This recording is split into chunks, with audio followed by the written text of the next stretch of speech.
The wild and vulgar centaurs did not honor any of the gods. They were half men and half horses, as cunning as wild men and as savage as untamed horses.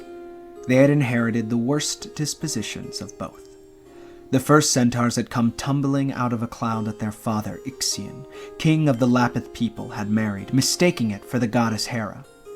Zeus had created the cloud to test the ungodliness of the wicked king who wanted to carry off Hera. Ixion was severely punished for his ungodliness. He was condemned to whirl about forever in the underworld, tied to a flaming wheel, but his offspring, the centaurs, remained on earth as a scourge to the Lapith people. The centaurs lived without law and order, stormed over fields, trampled crops, and carried off the Lapith women, and ate raw meat. The young centaurs were no better than their elders. They were poorly brought up by parents who kicked them and spanked them and left them to fend for themselves. There was one centaur who was kind and wise and was fond of children. His name was Chiron. Though he looked like the other centaurs, he wasn't related to them at all. He was the son of Cronus, the Titan, and was immortal. Chiron was famous as the greatest teacher in Greece. Kings brought their small sons to him so he could raise them in the true spirit of heroes. In his quiet cave on Mount Pelion, he taught them manly sports and how to use the healing herbs of the earth, and how to read the stars in the sky. All his pupils returned to their homes, exceeding their fathers in courage and knowledge. One day Apollo brought to Chiron his little mortal son, Asclepius. His mother, a Lapith princess, had died, and Apollo asked Chiron to raise the boy. Asclepius grew up in Chiron's cave, raised with loving care, and, being the son of Apollo, he soon surpassed his foster father in his knowledge of healing the sick. When he was grown, he left Chiron's cave and went down to the mountain to help the people of Greece. He became the first physician.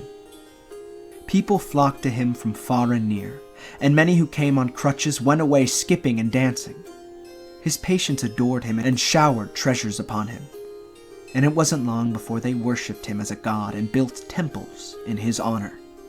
Asclepius put beds in his temples, and they became the first hospitals.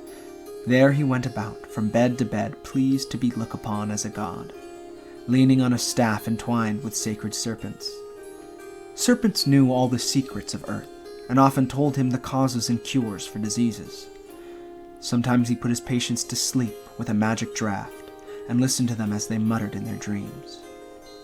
Their words often revealed to him what caused their ailments, and he could then find a cure for them.